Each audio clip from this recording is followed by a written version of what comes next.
Oh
O God, who through the fruitful virginity of Blessed Mary bestowed on the human race the grace of eternal salvation, grant, we pray, that we may experience the intercession of her, through whom we were found worthy to receive the author of life. Site na Christi onye nwanyị.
Dataham n'isi ụmụ Izrel, ewere m gọzie ha.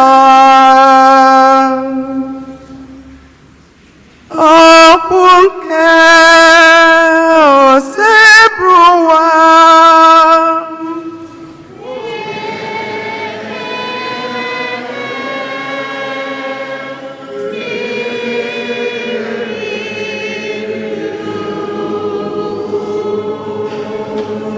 abụ ọma na azịza ya. Ihe anyị ga-aza bụ: Chineke, biko mere anyị ebere, gọzie anyị.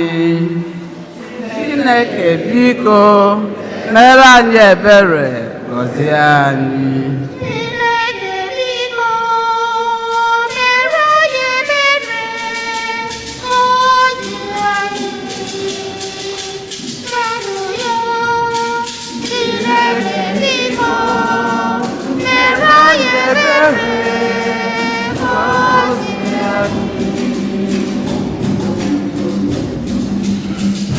Chineke, biko mere anyị ebere, gọzie anyị. Mekwa ka ihe nke ihu gị chakwasị anyị, ka e were mata ụzọ gị n'ụwa. Mba niile abịakwa nweta enyemaka nzọpụta gị. Chineke, biko mere anyị ebere.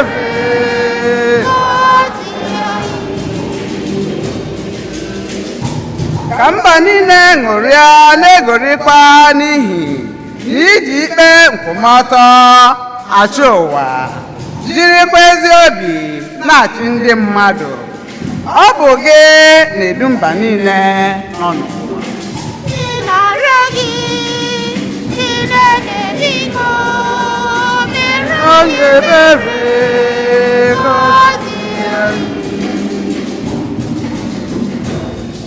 Dị nwanụ, ka ndị mmadụ too gị, ka mmadụ niile nye gị otito, ka Chineke nọgide na-enye anyị ngọzi ya ruo mgbe mba niile ga-atụrụ ya egwu. Chineke, biko mere anyị ebere, gọzie anyị. Chineke, biko mere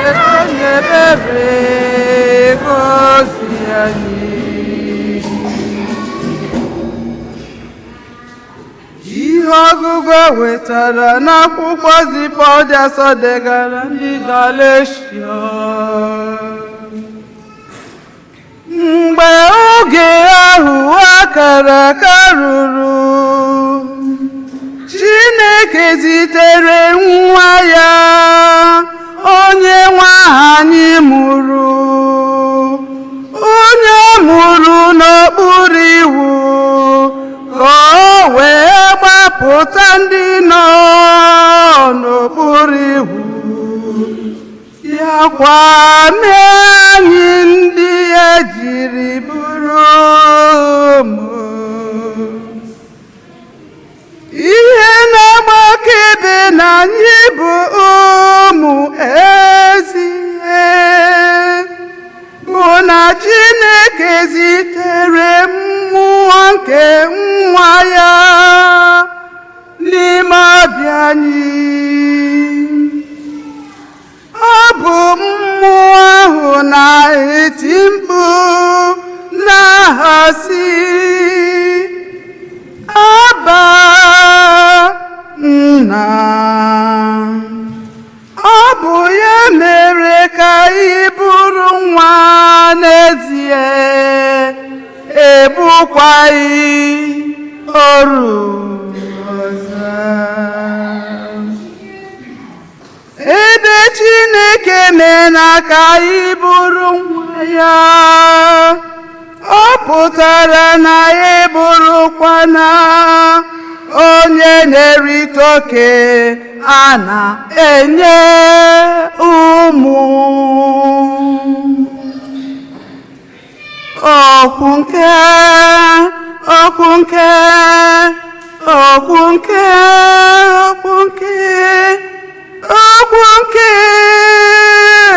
si bụrụ ụwa. Ekene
onye nwe anyị nọnyere unu.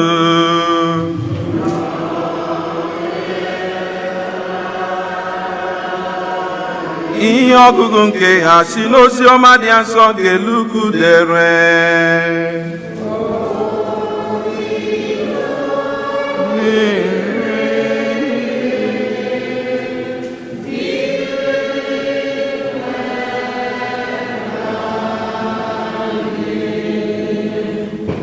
The shepherds went in haste to Bethlehem and found Mary and Joseph and the infant lying in the manger. When they saw this, they made known the message that had been told them about this child. All who heard it were amazed by what had been told them by the shepherds. And Mary kept all these things, reflecting on them in her heart. Then the shepherds returned, glorifying and praising God for all they had seen and heard, just as he had been told to them. When 8 days were completed for his circumcision, he was named Jesus, the name given to him by the angel before he was conceived in the womb. Ozioma nke oseblowa.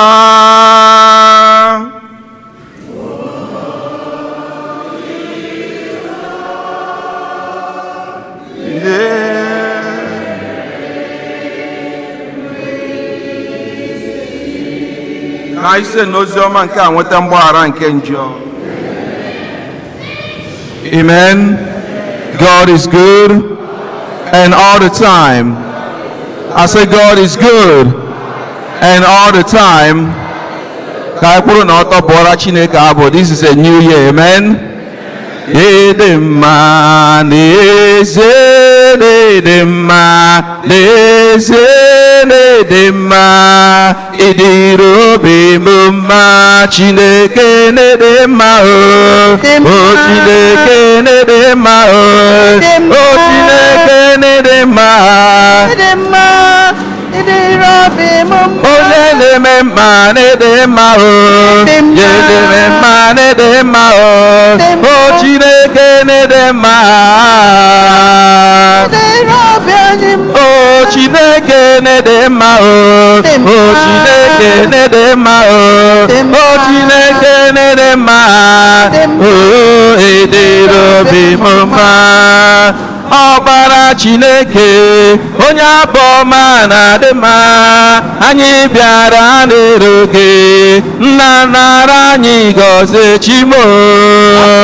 Chineke abụ ọma na-adị mma, anyị bịara n'iru gị, Chukwu nara anyị gọzie. ọ dị mma na-eme mma, onye afọ ọma na-atọ ụtọ, amụ gị bịara n'elu gị, nna nara anyị gọzie Chimọma o. Chineke Ewo ọma na-adị mma, anyị bịara n'iru gị, nna nara anyị gọzie.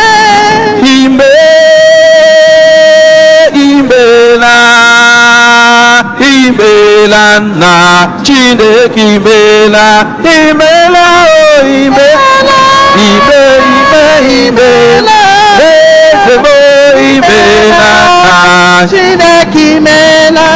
anyị na-ekele ekele gị na-asị gị o eze m o, imela nna Chineke imela.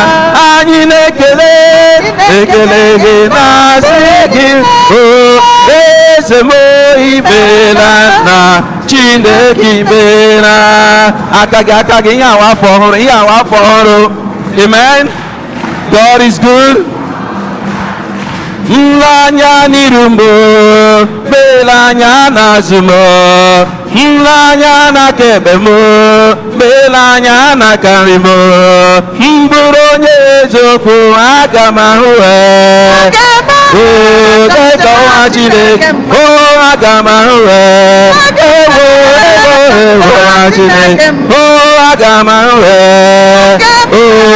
wejawa Chineke, o ka jawa Chineke mma onye ọbụla, Chineke mma, o ka jawa Chineke mma onye ọbụla, Chineke mma, o aga m ahụ wejawa Chineke, o aga m ahụ wejawa Chineke, o aga m ahụ wejawa Chineke mma. Aka gị unchangeable God, unchangeable God, unchangeable God, unchangeable God, Jesus, unchangeable God. Oh, unchangeable God. Oh, Jesus, unchangeable God. Unchangeable, unchangeable God. Oh, Jesus, dependable God. Dependable, oh, dependable God. Oh, Jesus, dependable God. Dependable God. Oh, dependable God. Oh, Jesus, dependable God. unchangeable God. Oh, unchangeable God. God, unchangeable God. Praising the Lord always. Praising the Lord always. Praising the Lord with all my heart. Praising the Lord with all my heart always. Hallelujah. Lord is good. Oh, hallelujah. Lord is good. Sing hallelujah. Oh yeah, it's good. Sing hallelujah. Hallelujah. Oh hallelujah. Oh yeah, it's good. Sing hallelujah. Hallelujah. Oh hallelujah. Oh, it's good to me. It's a heavenly language. It's a heavenly language. It's a heavenly language. It's a heavenly hallelujah. Hallelujah. Hallelujah. Hallelujah. Hallelujah. Hallelujah.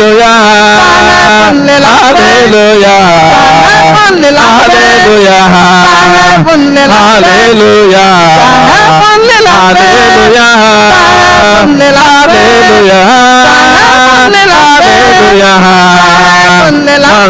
Hallelujah.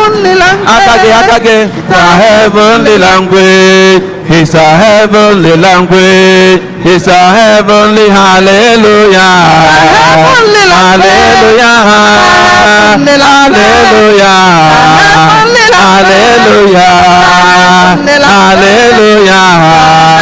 Hallelujah. What shall I say unto the Lord? All I have to say is thank you, Lord. What shall I say unto the Lord? All I have to say is thank you, Lord. Thank you. Oh, thank you, Lord. All I have to say is thank you. Thank you, thank you, thank you, Lord. Thank you, Lord.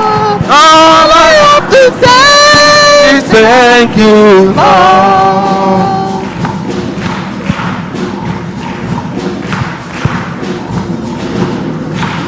Amen. Akage. Amen. We lift your name higher. We lift your name high. We lift your name high.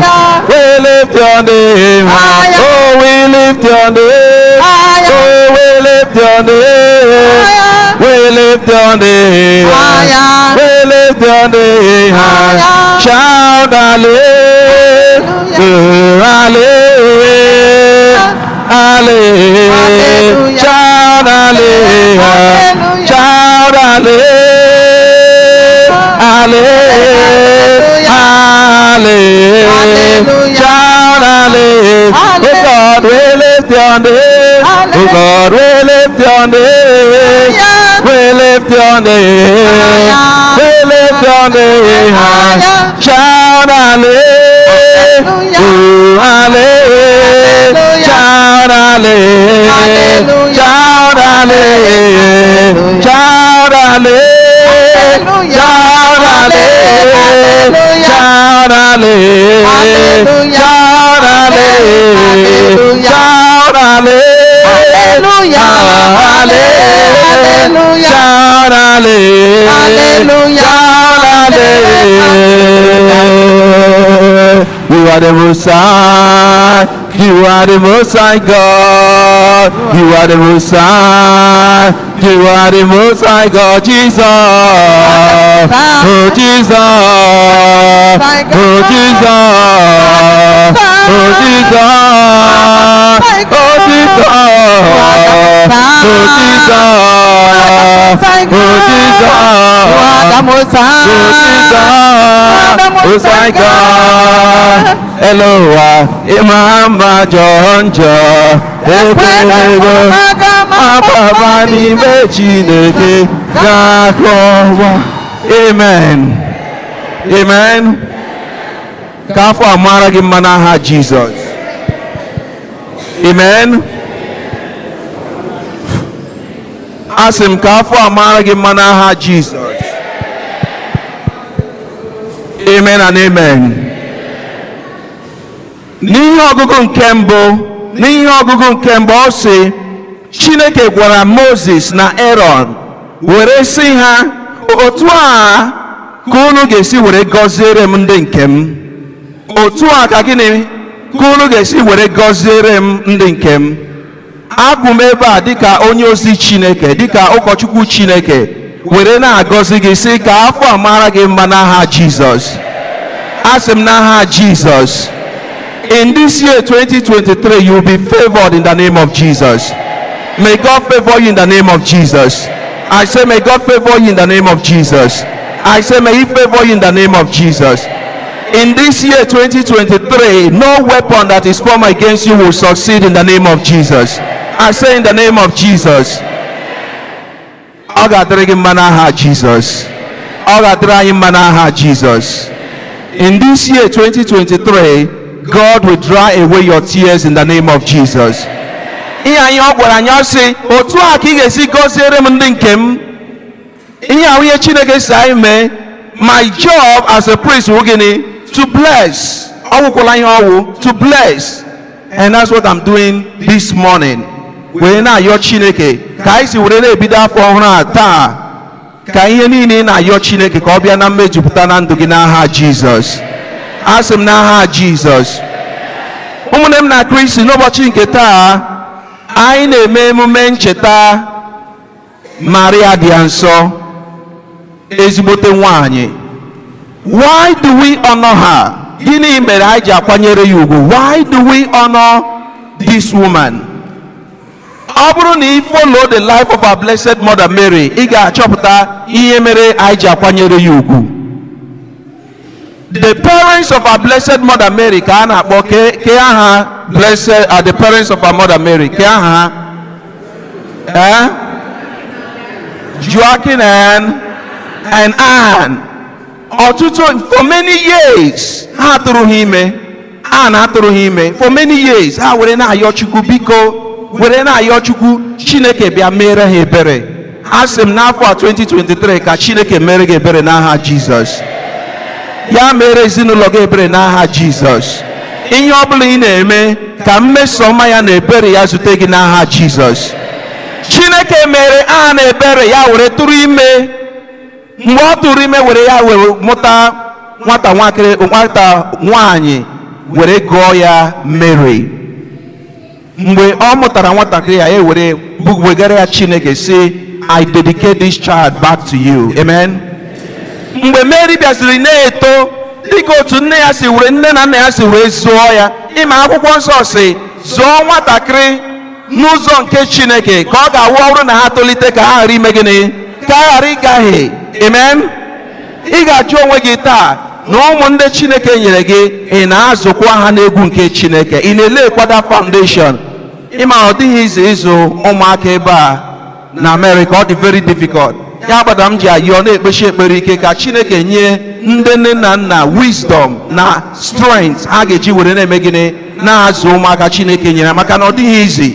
Mana akwụkwọ nsọ si train a child in the way of the Lord so that when he or she grows up he will not depart from that. Ọ ihe nne na nna Mary mere. Ha zụrụ ya nke na mgbe Mary tolitere mgbe ọ dị 14 years old, ọ dị two places ị ga-ahụ Mary.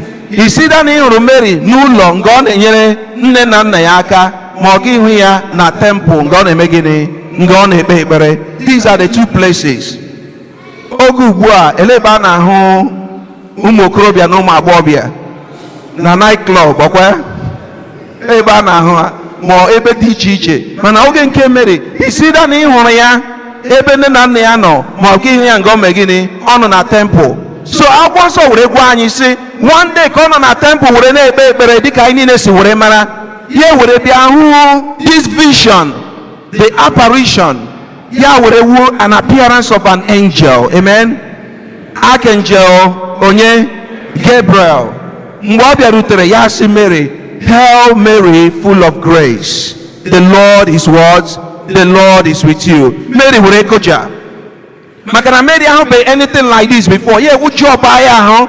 Makana obro nihu an angel. Ojo ge megini. Ojo ga tokwage. Mana the difference between an angelic presence and a demonic presence. Wo obro na angel bia. Oga sigi. Do not be what? Do not be afraid. Oga like he will calm your fear. Man, obro a demonic presence. Telling you oge me. Oga you comes to do what? Kill, steal, and what? And destroy. So when Archangel I say Mary, do not be afraid. You have found favor with God. Anamayo Chineke now for 2023. May you find favor with God in the name of Jesus. I say in the name of Jesus. May your family find favor with God in the name of Jesus.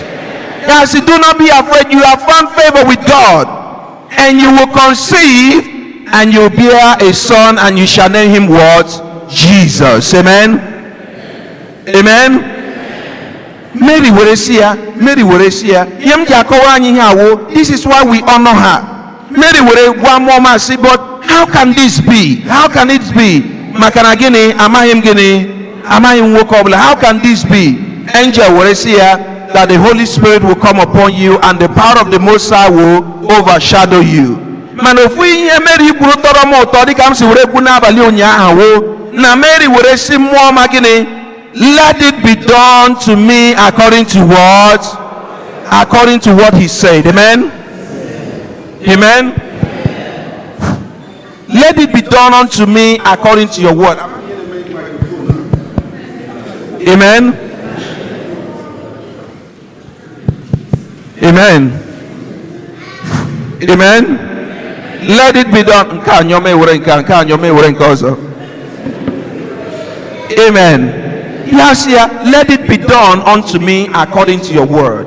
And I'm yesterday say na Chineke enyele promises to us.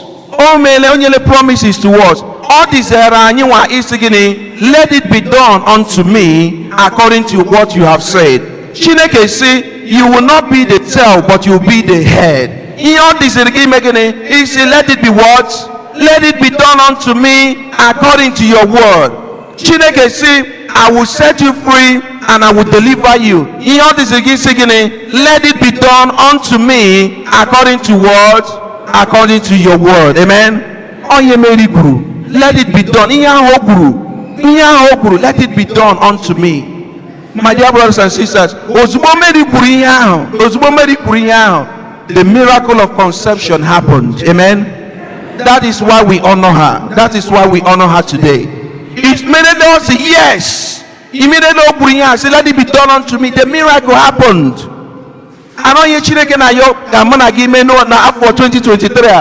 Now all the blessings he wants us to appropriate it. He wants us to claim it in our own lives. Let it be done unto me according to your word. That's why my dear brothers and sisters, that's why we honor her. Mana mgbe Mary tụchara ime enwere nwa obere nsogbu nọ enwonye ma nsogbu aha onwonye ma what the problem was mgbe ọ bịa dịrị ime ka ihe nwu nsogbu ewure awuru na ka ekwene ka m ga-esi were mee gịnị gaa kọrọ ụfọdụ kpọrọ ya boyfriend ụfọdụ kpọrọ ya di ụfọdụ kpọrọ ya so many things but the problem will ka ekwene ka m ga-esi were mee gịnị gaa kọrọ ya because sometimes ọ bụrụ na anyị na-agụ akụkọ Naịdị nsọ ị ga-achọpụta it wasn't an easy life for her at all. It was not an easy life, and that is why we honor her. That is why we honor her today.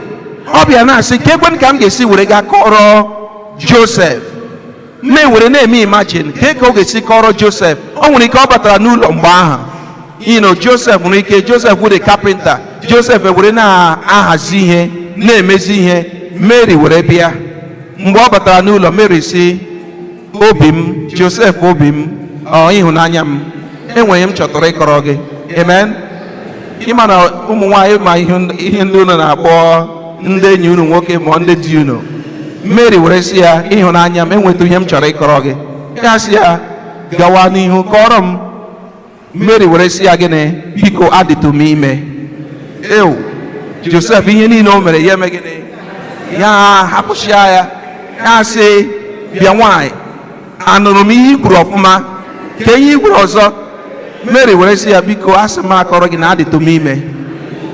Ọ bụrụ gị ka akọrọ ihe a, eleghị ị ga-eme. Ndị nwoke na-ebe, ọ bụrụ gị ka akọrọ ihe a, ka ị ga-eme. Amen. Mary were sị ya, biko na adịtụ m ime. Joseph sị ya, nwaanyị bịa edishọn ejikwa ahụ, ya emetụwa aka n'isi, dịkwa shọn iji ahụ. Mary sị ya, mba, na atụrụ m ime. Joseph sị ya, onye tọwakwara na gị ime, maka na enweghị mụ na gị megoro. Onye tọwakwara n'ime. Mary were sị ya, gịnị? Mmụọ nsọ. Ewo, nke ewutekwuo Joseph, ka agbawa ya obi. Ha sị Mary, ichemahụ onye iberibe, ichemahụ onye nzuzu. Amen. Ichemahụ onye iberibe. What do you mean? Not with the Holy Spirit. No, ya bido na-aba. Mana ọ bụrụ na ị na-agụ akwụkwọ a just gafere ya, ị ga-aghọta the delicate position Mary nọ n'ime ya. It was a very serious situation, because ọ bụrụ na Joseph gara report on Mary to the local authorities, Imanye Karimen, they would have sentenced her to death by what? Stoning. Onya Karime ya. A very, very serious situation. Kasi ya, nwaanyị chema awụ m onye aṅụrụ m, ị na-asị m na mmụọ nsọ tụwara gị ime. Ị ga-agwa m onye tụwara gị, mụ na gị emejuo ya afọ. Ọ bụrụ na ọ gị nwa nọ n'ụdị ọnọdụ ahụ, ka ihe ị kara eme, ụfọdụ n'ime anyị nwere ike ha akụwala pọtụl, ha ga-akụwa pọtụl. Ihe Joseph mere, ka ihe Joseph mere, ya bịara ya na-eche ya, what do I do? Chineke nye m amamihe, Chineke nye m amamihe, what do I do? Meanwhile, Mary nọ n'egwu, ụjọ na-atụ ya, ọ maghị ihe ọ ga-eme. Ihe kpatara ihe a ji dị mkpawo, enweela ọtụtụ ndị mmadụ kwuoro maka iwe were mebie ọtụtụ ihe. Amen. Enwere ofu nwokorobịa m hụrụ na m visited na prison. Ka ihe mere o ji nọ na prison, ọ nọ life sentence, na ya na enyi ya nwaanyị bịara nwee obere nghọtahie. Ha bịa na-eme agụ. This boy abanye n'ime room ya, wepụta egbe ya immediately, mee gịnị? Gbagbuo ya nwụọ. Ozugbo ọ nwụrụ, ya etiwe egwu, ka ihe mere ihe nke a. What have I done? Because he acted out of what? Out of anger.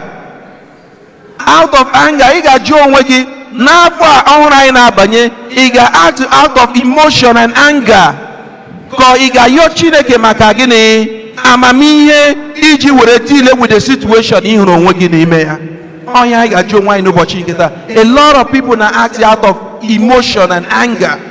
Once they are angry, they are ready to kill, to steal, and to destroy. But the way Joseph mere, Joseph gara mee gịnị? Ọ gara lakporo onwe ya ụra. Because ọ bịa na-eche, eleghị m ga-eme. Nwaanyị a hụrụ m ya n'anya ọfụma, mana achọghị m disgrace ya. I don't want to disgrace her. Eleghị m ga-eme. Ka ọ nọ na-eche ihe a, ka ụra bịara mee gịnị? Ka ụra bịara buru ya. Ka ọ nọzi na nrọ, ka gịnị? Mmụọ ozi Chineke bịaziri gwa ya sị ya, biko Joseph, na ihe niile nwaanyị a gwara gị bụ gịnị? Bụ eziokwu, na-enweghị ashị ọbụla ọ tụrụ gị. Mgbe Joseph sizi na nrọ tete, ya bịa gakwute ebe Maria nọ, kpọwazie ya, ịhụnanya m, obi m, biko gbaghara m. Ihe niile ị gwara m, ewere m ya ka eziokwu. Amen. One of the problems anyị na-enwe n'ezinụlọ and in relationship bụ na many times when we are wrong, we don't acknowledge and say, I am what? I am sorry. That word, I am sorry, is saved a countless of lives. Amen. But today, onye ọbụla the right, nke nwoke the right, nke nwaanyị mere gịnị? Nke nwaanyị the right. Enweghị onye nke chọrọ ịbụ osi, biko achọpụtala m na emejọrọ m, I am sorry. And ọ kachasị anyị nwa ụmụ nwoke, ọ na-adịrị difficult isi gịnị? I am sorry. But isi I am sorry makes you a better human being. Isi I am sorry makes you a strong person. But many times I nature, we are the men, we are right, everything I know, we are right. No. Joseph would chop that, say, Gabru Maria say, I am sorry. That's why we honor this woman. It was not an easy life. That's why we're honoring her today. Amen.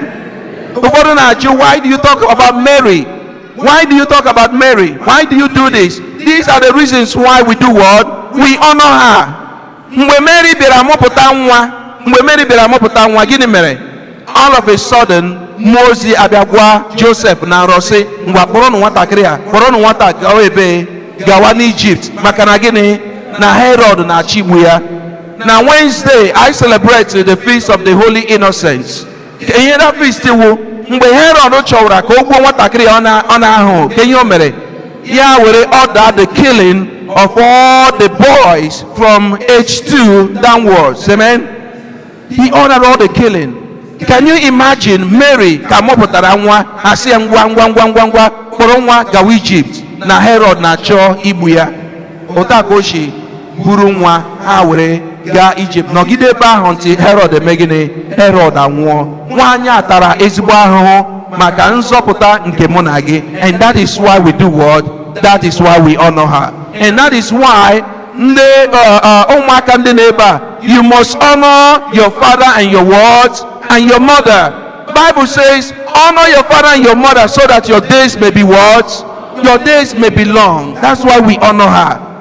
Echetara m n'akwụkwọ nsọ, n'akwụkwọ John chapter 2, mgbe Jesu tolitere, abịa mee invite Jesu na Mary. They invited them to the wedding feast in Cana. Amen. Mgbe ha gara that wedding feast, onye ọbụla na-aṅụ na-eri na-achị and all that. All of a sudden, Mary were chọpụta na gịnị mere? Na mmanya agwụla. Ndị ọzọ niile mbịa na-ajụ onwe m taa, gịnị kpatara mmanya ahụ ji egwu? Nse nwekwara ike ndị ziri ndị mmadụ ha bịa, ha ma na a gara zie ndị aṅụrụma. Amen. Ha gara zie ndị aṅụrụma. Ndị ọzọ ga na-anọ na 1 bottle, ha nọ na 8 bottle. Amen. Enwekwara ike ọ na-eziri ihe a, because ndị ziri ozi a, ha ma ndị ha ziri, ha mele estimate ndị ga-anọ, but before within 1 hour mmanya agwụla. Within 1 hour. Ama m na enweghị ndị aṅụrụma na ebe a, but enwere ebe ndị ga-aga gị hụ ndị aṅụrụma ọfụma. Mgbe ihe a mere, ka ihe mere nụ, Mary were gakwuru nwa ya Jesu si ya gịnị? Na ha enwezikwa mmanya. Amen. Jesu were si ya, but woman, ka ihe gbasara m na ya? My time has not what? My time has not come. Ya ọ tụpụrụ ya ọnụ, ọ tụpụdịrị ya ọnụ, ya ga-agwa ndị ọzọ si ha mee gịnị? Meenụ ka o si mee gịnị? Ka o si gwuo unu. Do as he directs you. Amen. So Jesus will perform his first miracle. That is why we honor her today. This is why on a day like this, every first day of the year, I may entrust the year into the hands of our blessed mother. Werena ayo ya biko, through her powerful intercession, ya nyere anyị aka maka na ọtụtụ n'ime anyị mmanya anyị agwụla. Ya yọwara anyị Jesu arịrịọ ka o nyere anyị aka, that we may be what God has destined us to be in the name of Jesus. So now for 2023, anyị na-arịọ Chineke, na-arịọ Chineke, si ya na afọ a ga-amara anyị niile mma n'aha Jizọs. Ya mara gị mma n'aha Jizọs. Ya mara ezinụlọ gị mma n'aha Jizọs. Ngwa kwụrụ ọtọ for just a few moments. Ọ bụrụ na ị ga-akwụnwa ọtọ, ọ bụrụ na ị ga-akwụnwa ọtọ, it's okay to say it. Ihe a wụ the first of the year. Ihe a wụ the first of the year. And in the first of the year, it is good to make declarations. To make declarations. Because akwụkwọ nsọ say, I will do the very thing that I hear you say. Numbers chapter 14. Chineke were kwuo sị na ihe ahụ shi gị n'ọnụ were pụta, ihe ndị a ka m ga-eme gịnị? Ka m ga-emejupụtara gị. Chineke were kwuo sị, and if you decree a word, it shall come to what? It shall come to pass. This is the first of the year. This is the first of the year. Achọrọ m ka ikwubi okwu on this day. Ihe chọrọ ka Chineke mere gị. Achọrọ m ka ikwubi okwu on this day. Ihe chọrọ ka Chineke mere gị. Mary said, let it be done unto me as you have said it. Kedu ihe ahụ chọrọ ka Chineke mere gị n'afọ 2023? This is the day you have to say it. Make that declaration. Make that declaration. Make that declaration.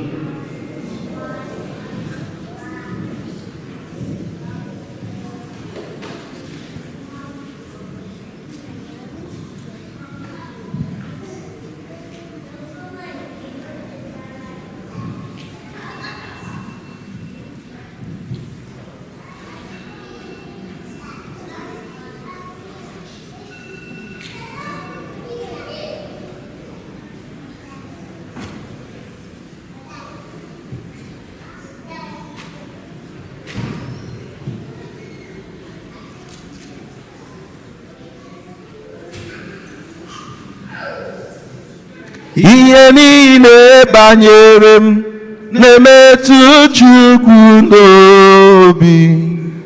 Echiche udo ọganiru ka ọ na-echere m, ọ gaghị ekwe ka echiche ndị iro mezuo.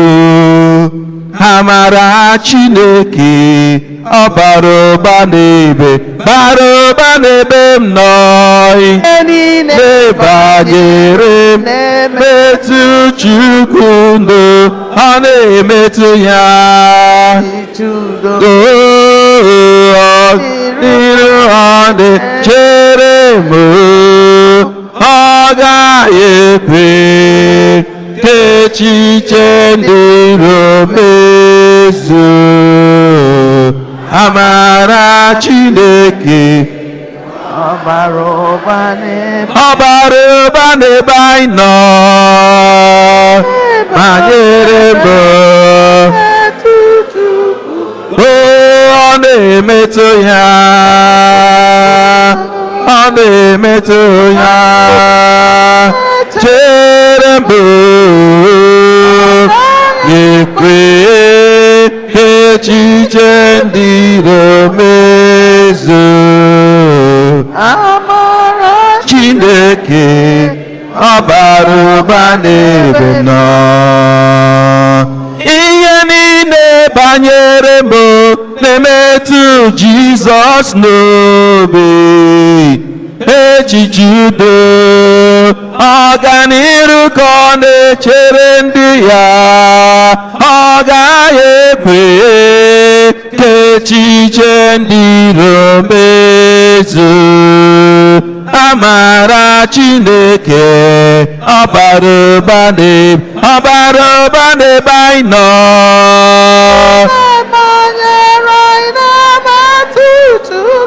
Ọ na-emetụ ya. Ọganiru ọ chere m papa, onye ọma bụ ndị iro mezuo. Amara Chineke ọ bara ụba n'ebe m nọ. Mgbe a mụrụ Jesu, there was a conspiracy to terminate his life. Whether you believe it or not, akwụkwọ nsọ were kwuo sị, God has opened a door, a great door for you, but there are many enemies. There are many adversaries. Ụmụnne m na Kristi, aga m arịọ gị to just raise your right hand to the heavens as we make just these three declarations. Repeat after me. In this year 2023, say it louder. In this year 2023, every conspiracy and plot of my enemies against my life, against my destiny, against my family, be destroyed in the name of Jesus. Open your mouth and begin to decree it now. Every conspiracy, every plot of the enemy against my life, against my destiny, Chineke say, I've opened a door for you, a great and effectual door. I have opened unto you, but there are many adversaries. There are many people who are trying to terminate it. When Jesus was born, there was a great conspiracy to terminate the boy. When Moses was born, there was a great conspiracy to terminate and abort his destiny.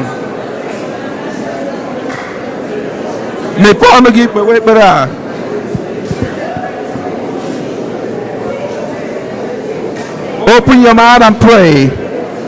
Open your mouth and pray. In this year 2023, oh God, terminate every plan of the devil, every plan of evil men and women in my life, in my destiny, in my businesses, in my finances, in whatever that I do. Let it not succeed in this year 2023. Let all their conspiracies and their plots be aborted. In Jesus' name we pray. In the mighty name of Jesus we pray. Raise up your hands again to the heavens, your right hand to the heavens. Say, in this year 2023. Say it louder. In this year 2023. Oh God, let your mercy and favor speak for me. In the name of Jesus. You will open your mouth and pray that now.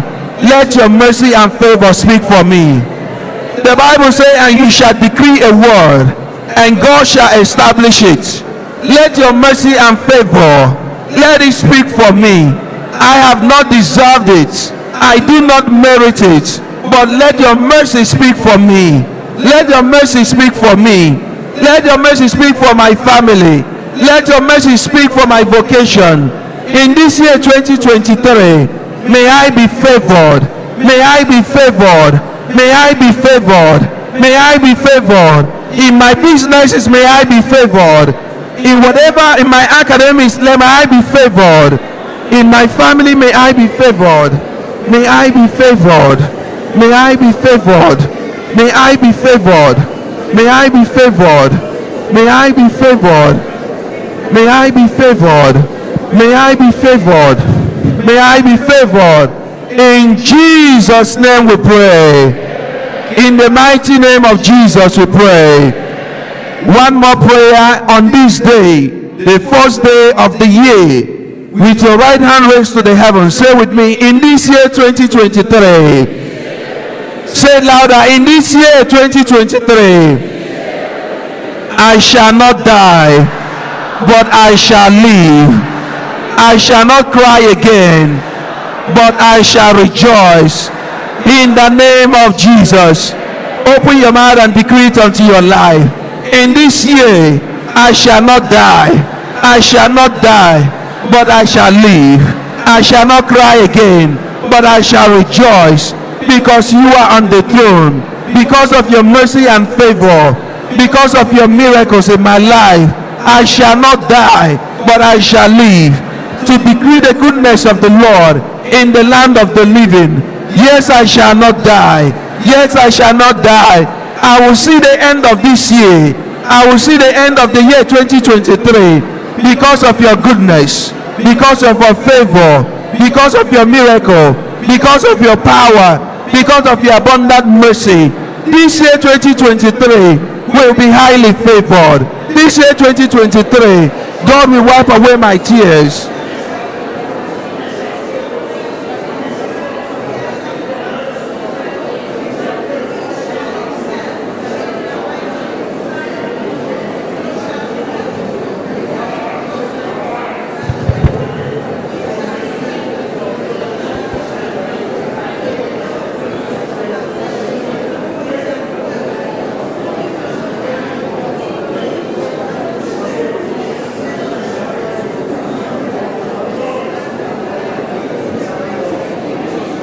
I shall not die. You shall not die. Your children will not die. There will be no premature death. No weapon that is formed against you shall prosper. For God has decreed it, and the heavens listen to it. For in Jesus' name we pray. In the mighty name of Jesus we pray. The first reading would say, Moses, this is how you shall bless my people. And now I bless you as I ask you to place your hands on your head. Father, in this year 2023, I decree upon your children that it will be a year of favor in the name of Jesus. It will be a year of mercy in the name of Jesus. May your angels surround them as in Psalm 91 and protect them against all attack of evil spirits in the name of Jesus. Your word says in Psalm 23, surely your goodness and mercy shall follow them all the days of their life. May it be so for them and their family in the name of Jesus. May God make you the head and not the tail in the name of Jesus.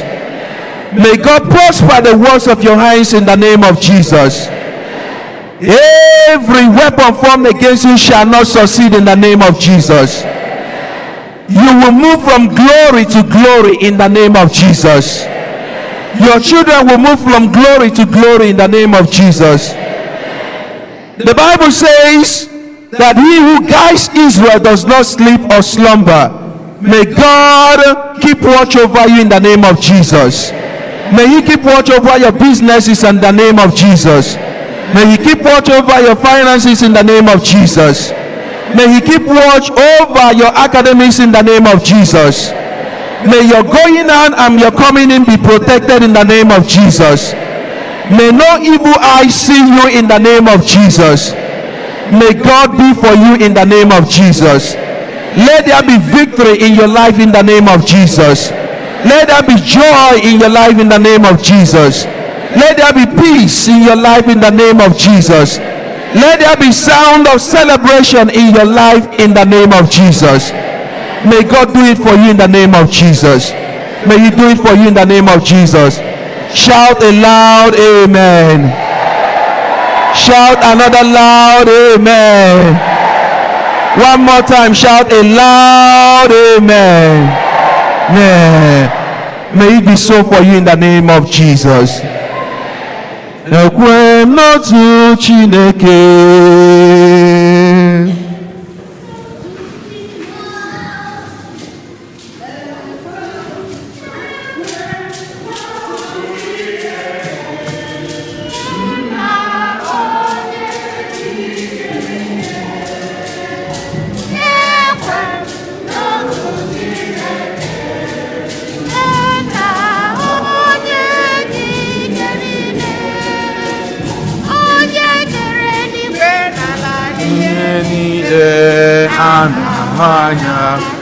Ndị anaghị ahụ anya ekwere m n'otu Chineke nna onye ji ike niile onye nwanyị Jesu Kristi n'otu nwa Chineke mụrụ ekwere m n'otu Chineke nna onye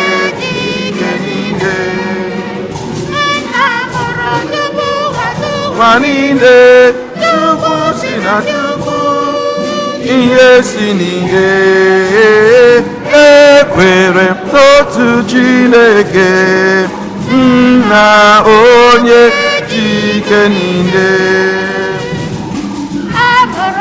bụ emeghị eme ya na nna bụ otu ihe ha ji bụrụ Chukwu n'otu Chineke nna onye ji ike niile si n'anya mee ihe niile onye maka ihe anyị bụ mmadụ ekwere m n'otu Chineke nna onye ji ike niile nzọpụta anyị siri n'eluigwe gbadata ekwere m n'otu Chineke nna onye ji ike niile o mere arụ na Virgin Maria site na Mmụọ Nsọ ọ bụrụ mmadụ abịa kpọgbu ya n'obe abịa kpọgbu ya n'obe n'ihe anyị n'oge ọchịchị Pontius Pilate ọta ahụhụ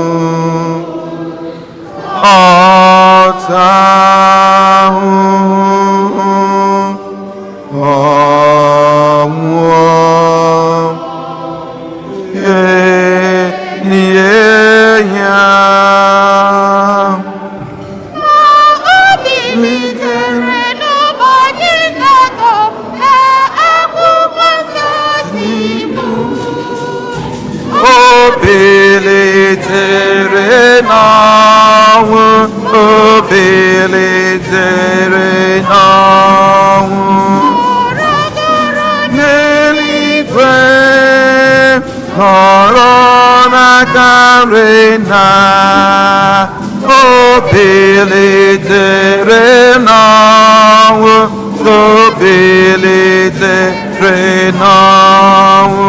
Ma ọ ga-abịa ọzọ n'ebube ya, ime niile n'ụlọ. Anyị nwụrụ anwụ ikpe, o bilitere n'ọnwụ, o bilitere n'ọnwụ. Ọchịchị ya na-enweghị njedebe, o bilitere n'ọnwụ, o bilitere n'ọnwụ. Ekwere na mmụọ nsọ, Nsọ. onye bụ onye na-enye ndụ. Ekwere m n'otu Chineke, nna onye ji ike niile, Onye si na nna na-apụta. onye a na-esepụrụ. Ekwere m n'otu Chineke, na onye ji ike niile, N'etugbodo ya ya na nwa, onye si na ndị amụma kwụ. Ekwere m n'otu Chineke, nna onye ji ike niile, ekwere n'otu nzukọ nsọ Katọlik na Apọstọlik. Ekwere m n'otu Chineke, nna onye ji ike niile, ekwupụtara otu baptizim. ma nke mgbaghara njọ. Ekwere m n'otu Chineke, nna onye ji ike niile. Ana m atụ anya, ana m atụ anya mbilite n'ọnwụ ndị nwụrụ anwụ na ndị ụwa ga-abịa.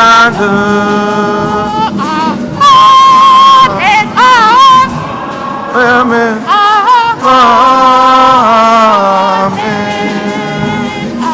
Amen. Amen. Amen. Amen. Amen.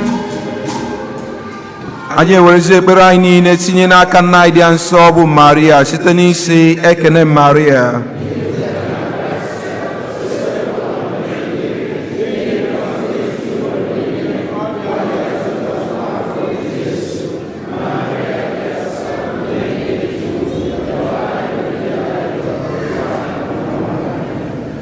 Jigide m onye nwe m Jizọs, jigide, jigide m, o jigide m onye nwe m Jizọs, jigide. Haleluya, ọsọ gị ka m na-agba, ka m na-agba mere gị, ka m ga-emeri ụwa, meri ụwa nye onye nwe m oge ni eze m, ka m ghara ịda, jide m onye nwe m Jizọs. Eze jigide m, jigide m onye nwe m Jizọs, jigide. Haleluya, ọsọ gị ka m na-agba, ka m na-agba mere gị, ka m ga-emeri ụwa, meri ụwa nye m eze oge, eze m amharịda ka ọ dịrị anyị niile mma n'aha Jizọs. Ka anyị nọrọ n'ọdụ akụkụ onyinye.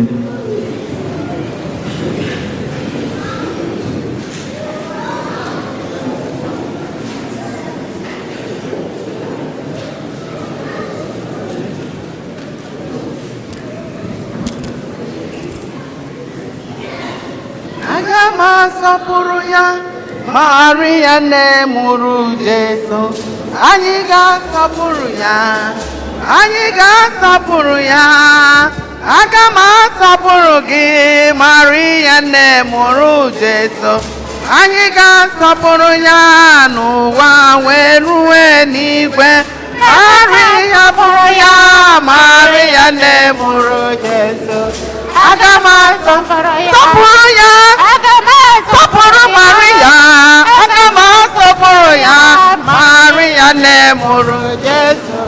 Aga m asọpụrụ ya. Anyị ga-asọpụrụ ya, Maria nne mụrụ Papa.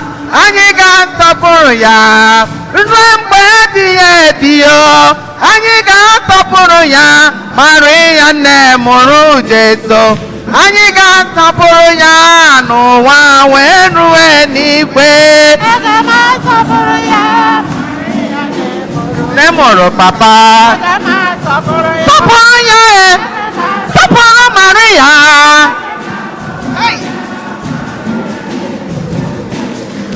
aga m asọpụrụ ya ma ruo n'eruo n'igwe. Maria, Ọ dị ebube dị ngọzi, Maria, ọ dị ebube dị ngọzi, nne mụrụ Jesu. ọ dị ebube dị ngọzi, Nne na-enwere atụwe, ọ dị ebube dị, nne dị nsọ dị ọnụọkụ ọnụwe. ọ dị ebube dị ngọzi, Maria, ọ dị ebube dị ngọzi, ọnụ ụtọ nke igwe. ọ dị ebube dị ngọzi, Nne na-arịọrọ anyị ya, ebube dị ngọzi, nne na-enweghị njọ. ọ dị ebube dị ngọzi, Nne mụrụ Jesu. ọ dị ebube dị ngọzi.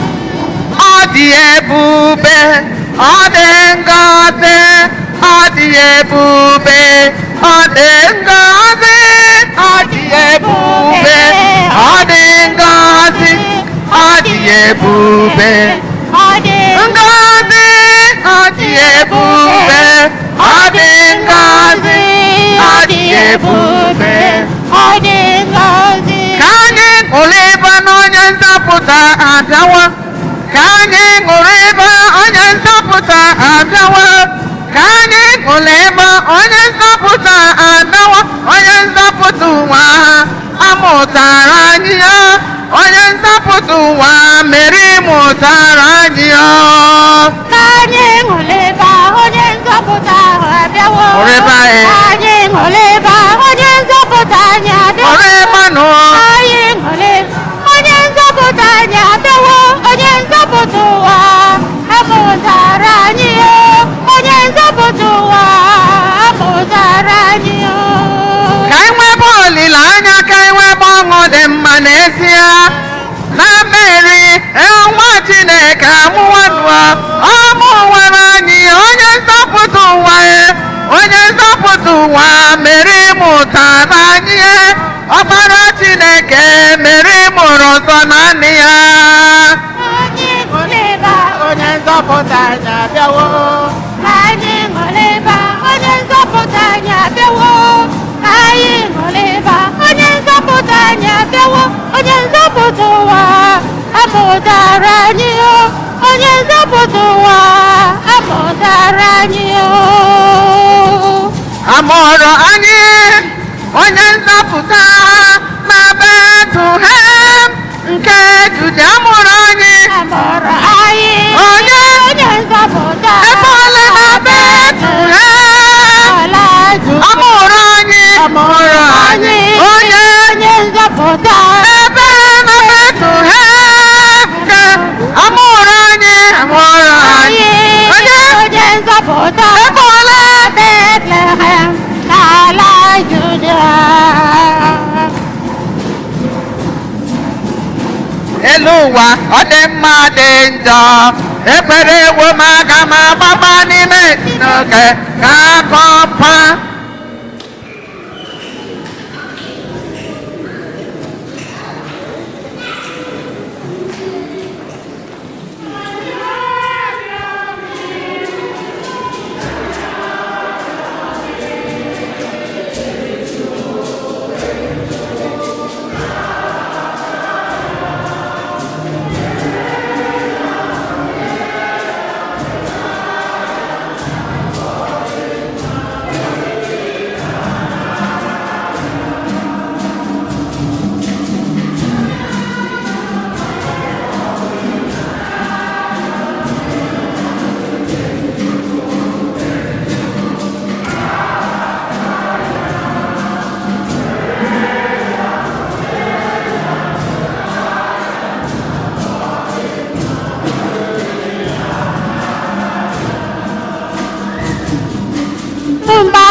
aga obiọma gị na nke ihe ala mepụtara ọ bụghị nkwụghachi ịhụnanya gị onye enweghị ike ya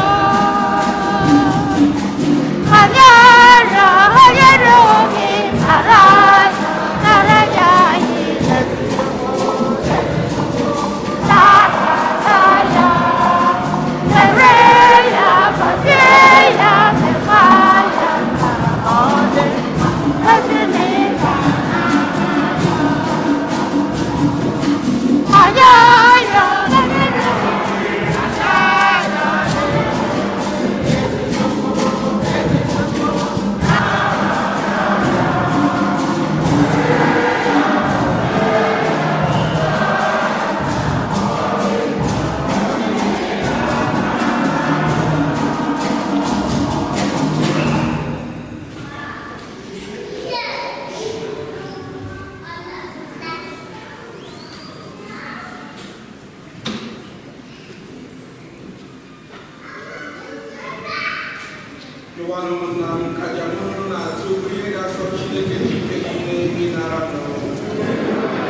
O God, who in your kindness begin all good things and bring them to fulfillment, grant to us who find joy in the solemnity of the Holy Mother of God, that just as we glory in the beginnings of your grace, so one day we may rejoice in its completion.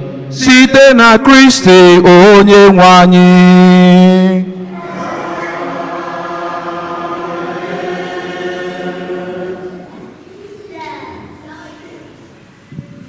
The Lord be with you.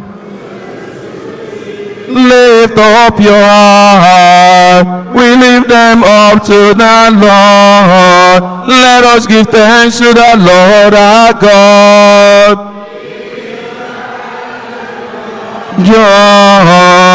It is truly right and just our duty and our salvation, always and everywhere to give you thanks, Lord, Holy Father, Almighty and eternal God, and to praise, bless, and glorify your name on the solemnity of the motherhood of the Blessed Virgin Mary. For by the overshadowing of the Holy Spirit, she conceived your only begotten Son, and without losing the glory of virginity, brought forth into the world the eternal light, Jesus Christ our Lord. Through him the angels praise your majesty, dominions adore and powers tremble before thee. Heaven and the virtues of heaven and the blessed seraphim worship together with exaltation. May our voices we pray join with theirs in humble praise as we acclaim.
nna ịdị nsezie sọ gị na-eduhie dum nsọ anyị na-arịọ ka ide onyinye ndị ya nsọ site n'ịwụkwasị ha mmụọ gị ka ha wee ghọrọ anyị arụ n'ọbara nke onye nwe anyị Jesu Kristi, onye bịara tupu edunye ya n'ọnwụ nke o jiri aka ya wee nara were achịcha nye gị ekele n'otito nyanwa ya nye ya ụmụazụ ya sị naranụ m nke ghara ihenu ya unu niile ka aba ahụ m nke a ga-eduru nye m aka ha unu.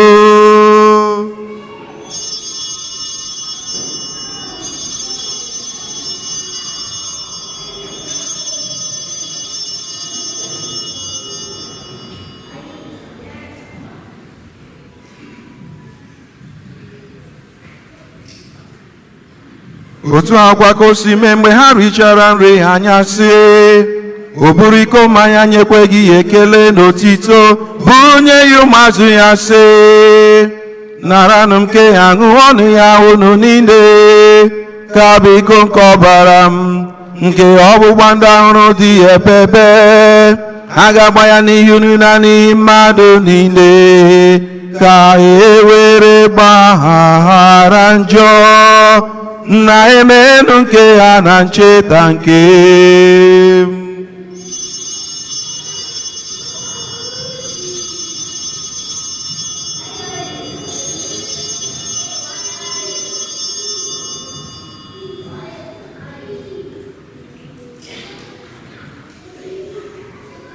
Ka anyị kwupụta n'ihe omimi nke okwukwe ha anyị na-eme ugbu a.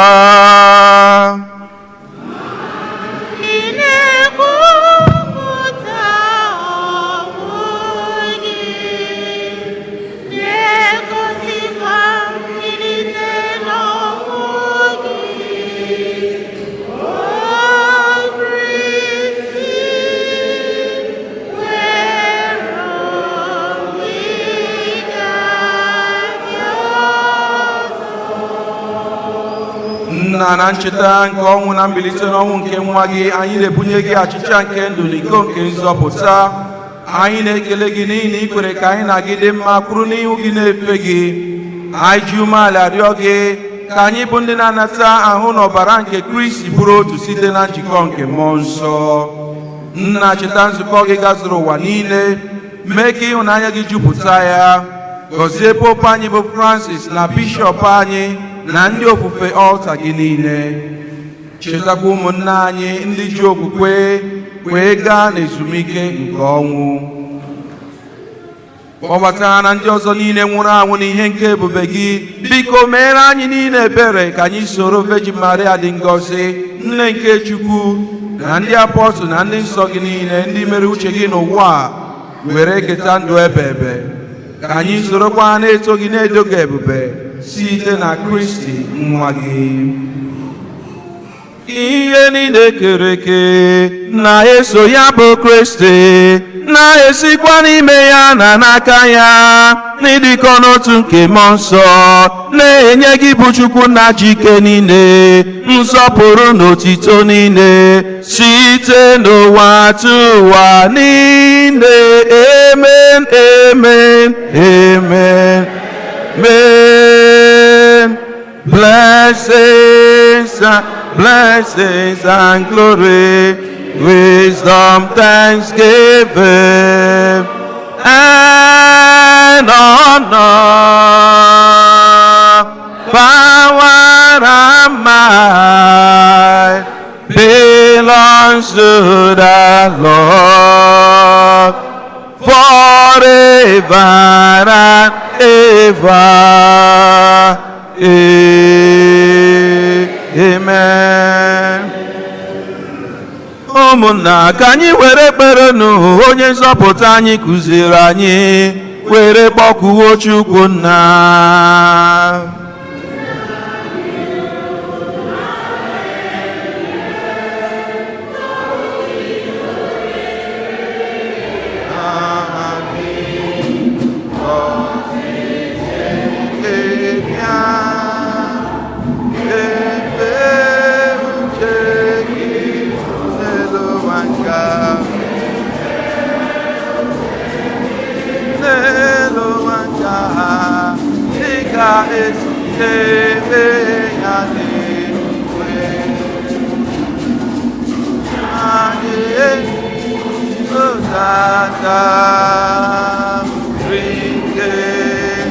ụbọchị anyị mara anyị kpee anyị dịka anyị eze mara kpee anyị ekwe na ikpeje na-arọnye kwenye na-arọnye anyị yọnihe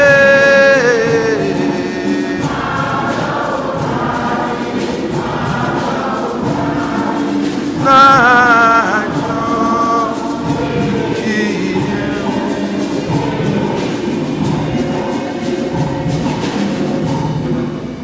zọpụta anyị na-arịọ gị o sebụl ụwa na-achị ihe niile were ebere nye udo n'oge nke anyị site n'inye aka ebere gị ka zọpụta anyị na njọ oge niile anyị were gbalahụ nsogbu niile were nchekwube dị nsọ na-atụ anya maka mbịaghachi nke onye nzọpụta anyị Jesu Kristi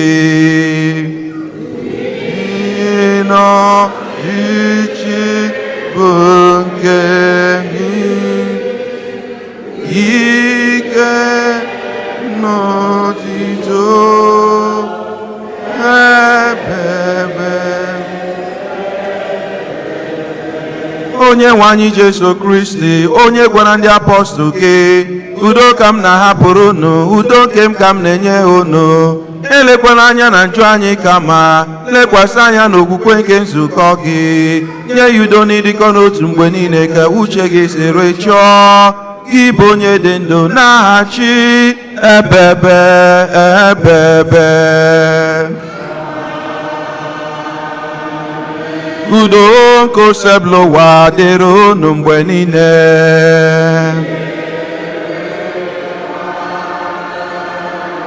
ka anyị nyerịta n'onwe anyị ekele nke udo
leenụ nwa atụrụ Chineke leenụ onye na-egbochapụ njọ nke ụwa ha nwere isi ọma bụ ndị a kpọrọ n'oriri nke nwa atụrụ Chineke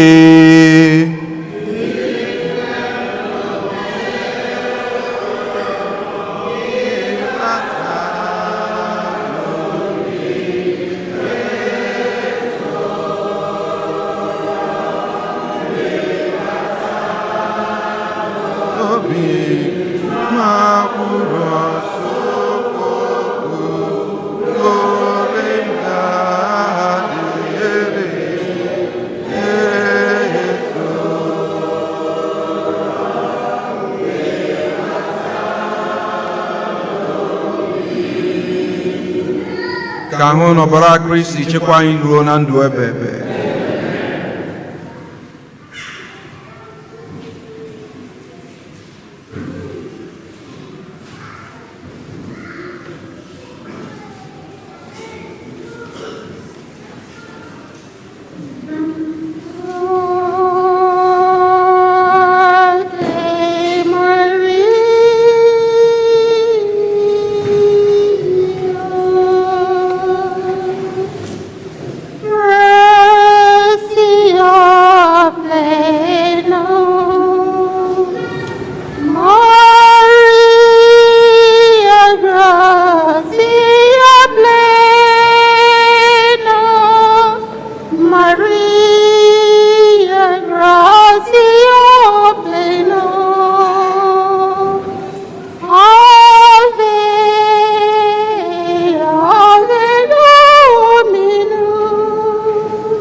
benedictor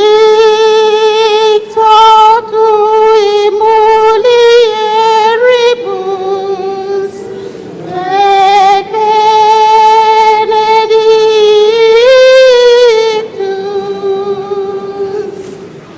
et benedictus fructus ventris tui,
O sacrament most holy.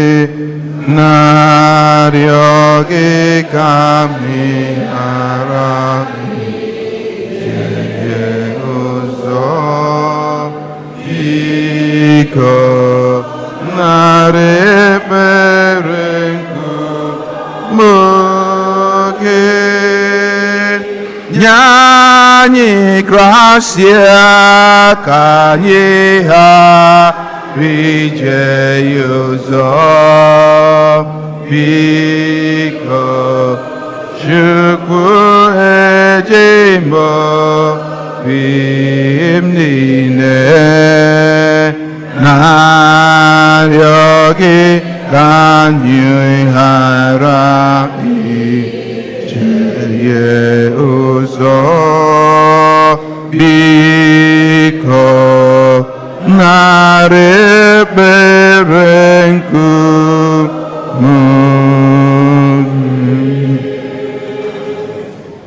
kanyirio aririo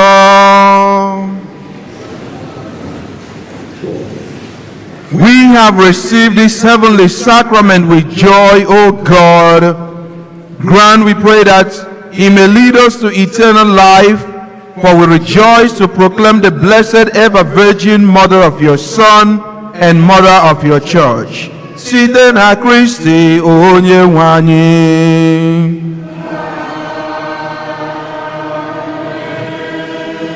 Ka anyị nọrọ n'ọdụ maka announcement.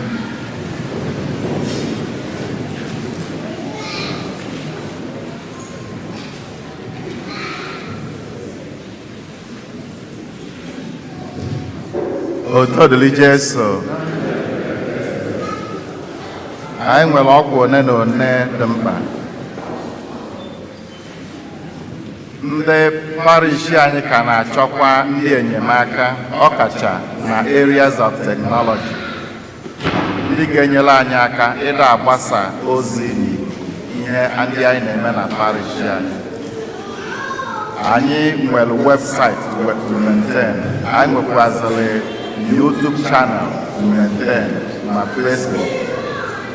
Anyị jikwazi ohere a na-ayọ ndị niile bịara ụka tata efu na amakacha onye ọbụla see picture nke o nwere ike ishia na Facebook page parish anyị. Anyị si n'ụzọ dị otu a na-agbasa ozi ọma nke a na-agbasa na parish anyị si otu a na-agazu akụkụ ụwa niile. Ndị kwelu nkwa inyelu Archdiocese aka na pledge nke capital campaign a na-ayọ ndị dị otu a n'ohere kadụkwa. Archdiocese emechighị ha akwụkwọ parish anyị na-anakọkwa ya mgbe niile. Nke ọbụla anyị nakọtara ka anyị ga-ewetarụ Archdiocese. Anyị chetara na parish anyị na-eketa okenye ya n'ego a na-enye anyị eji alụ ọrụ dị ọrụ ụfọdụ n'ime ụlọ ụka anyị. Ndị nwekwazịrị mkpa ịma ụfọdụ ihe na-eme na parish anyị na-ayọ ndị dị otu a ka ha nne anya na parish website anyị first. O nwere ọtụtụ ihe anadịghị mkpa na ị ga-akpọ ọfịs iwee mata. Nwekwanụ ụfọdụ ihe adịghị mkpa na ị ga-akpọ ọfịs iwee nwee ike ime. Ndị chọrọ idebata afa na parish anyị nwere registration form na parish. Ndị chọkwanụrụ inye donation to the parish enwere ike ime ihe dị otu a na website parish anyị. Ndị ekpere Tansi prayer group na-echetakwazịrị ndị parish anyị na ha ka nwere akwa, ọkacha ndị otu fa na fa ka nwere akwa Tansi fa na-ele. Ndị dị otu a ndị chọrọ akwa ndị a nwere ike ịkpọtụrụ ịma nke bụ ma ọ bụ onye isi ndị prayer group Emilia Ọnụọra.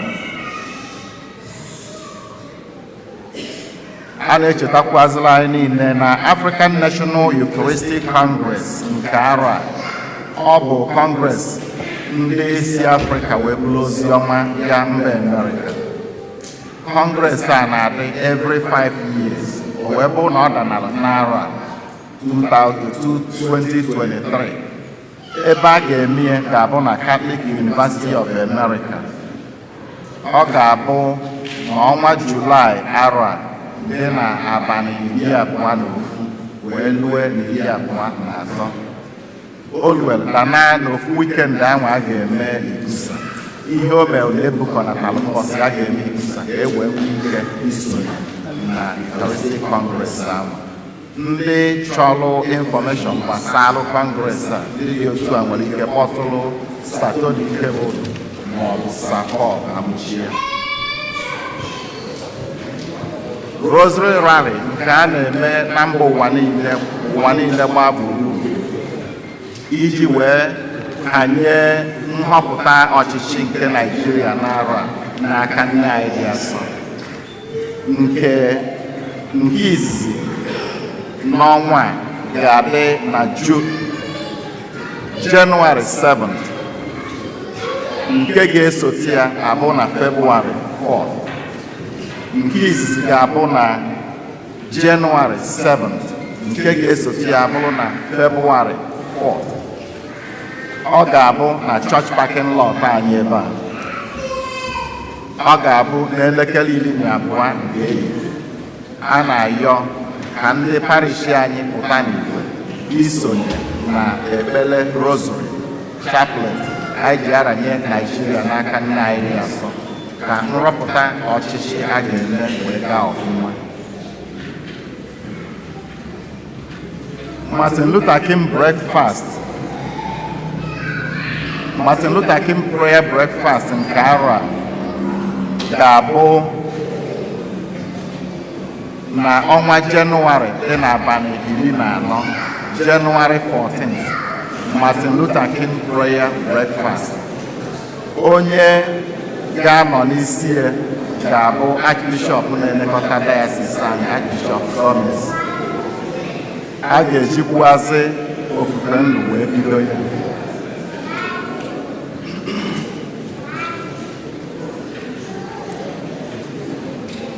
Martin Luther King Mass Celebration nke a na-eme na Cathedral arọ ọbụla. Nke arọ a ga-adị n'ọnwa Jenụwarị dị n'abalị 16. Ọ ga-abụ na 3 p.m. na Cathedral downtown. Onye ga-anọ n'isi emume a ga-eji wee mee ya bụ Mass ga-abụ Archbishop Gomez. A na-ayọ ndị parish anyị niile ka onye ọbụla gbaa mbọ ịnọnye sonye na ya bụ Mass.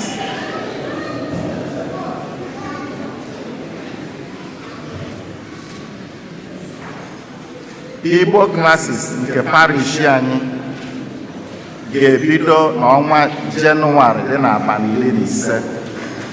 Igbo classes ga-ebido Jenụwarị 15. Ndị nne na nna a na-ayọ ka unu kpọpụta ụmụaka unu maka ịkụziri ha Igbo ka ha wee nwee ike na-esonye n'emume niile a na-eme n'ụlọ ụka na ọ bụrụ na ha bịa Maasị dị asọ na parish anyị.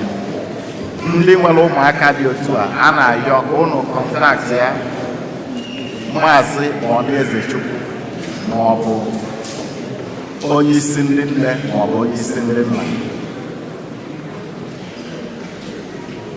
Kalenda parish anyị abụrụ na ndị ushers ekele gị for 2023 adịgo. Ọ bụkwa n'ụzọ dị otu a ka parish anyị ji eme ka anyị mata ihe niile enwere na parish ọdịnihu. So anyị na-ayọ ka ezinụlọ ọbụla were ofu, ọ bụrụ na ọ zụzizi ya enwere ike nweta nke ịbụa, mana tata niile anyị na-ayọ ka ezinụlọ niile gbagoli mbọ were ofu kalenda for 2023.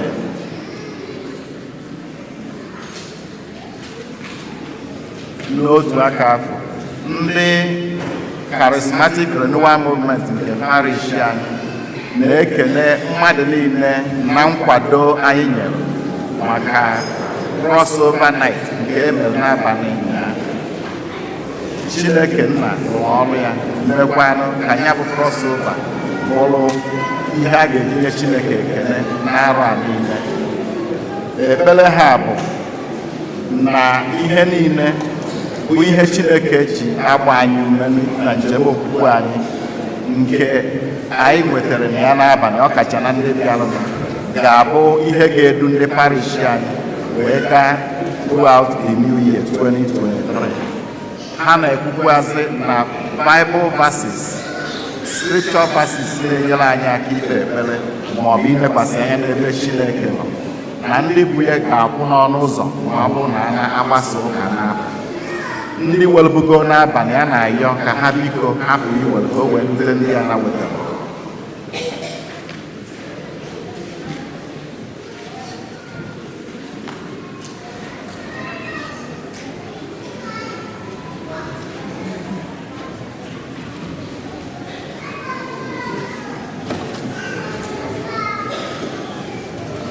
Anyị na-ayọzi ezinụlọ ihe si aba ndị melụ 44 years living together as married couples ka ha pụta nara ngọzi n'ụlọ ụka.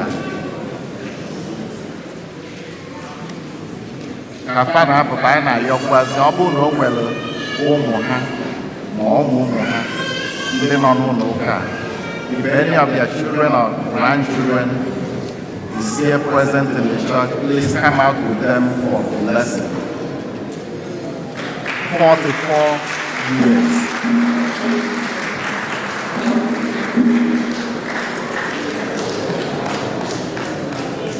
44 years. Strong.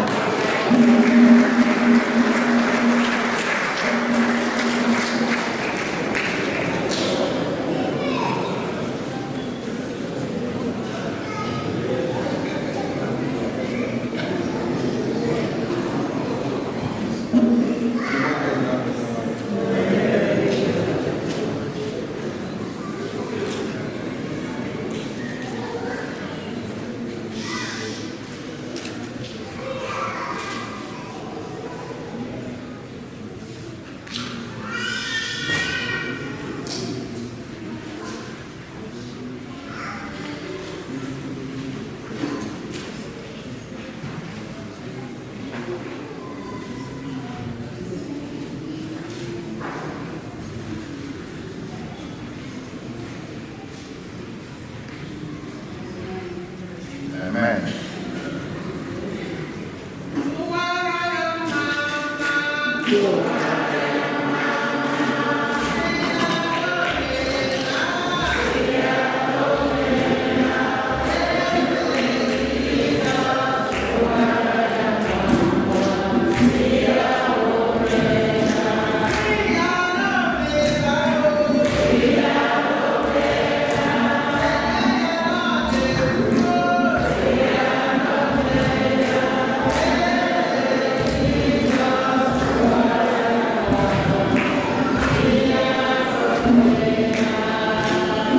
Amen.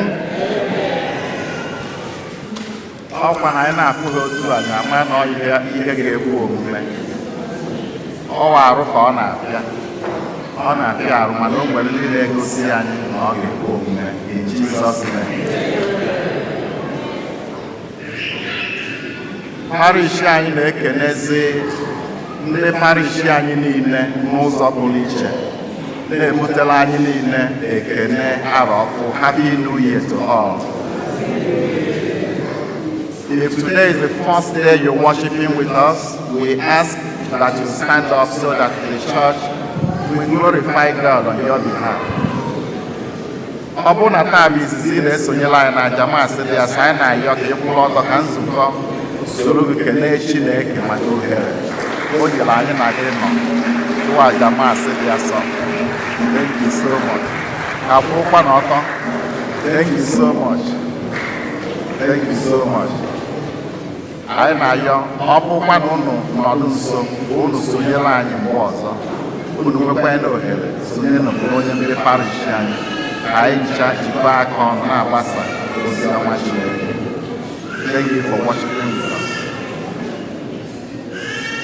N'otu aka afọ anyị na-ekele n'ụzọ pụrụ iche onye ụkọchukwu nọnyere anyị na njamasị ya Satan ọ nọ eri otu mkpọta nke ọbịa Fada Kensi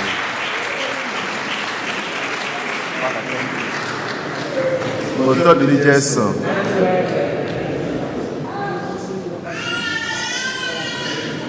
Ngwa na ka anyị kwụrụ n'ọtọ gbasaa. Onye nwe anyị nọnyere unu.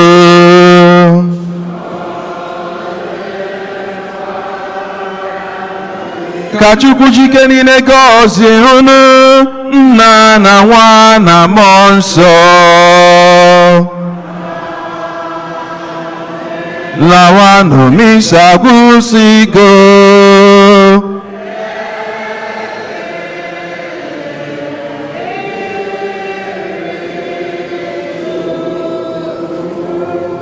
Prayer to St. Michael the Archangel.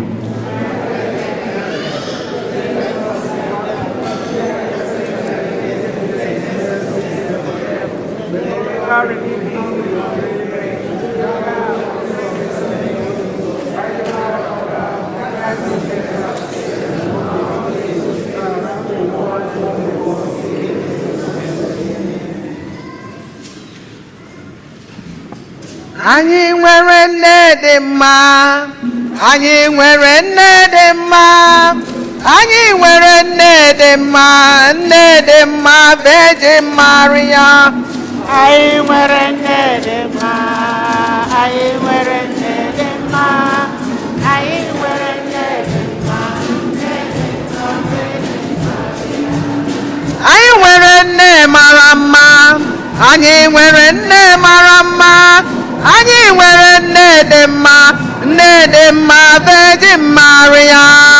anyị nwere nne dị mma, Nne mama mama. anyị nwere nne dị mma, nne dị mma, Virgin Maria. Ndị kwaya niile fọrọ ebe a, eji m aka na ụlọ nwere nne. Onye nwere nne dị mma, biko gbawara n'Ezinna ma egwu. Baba abụghị baba anyị nwere nne dị mma.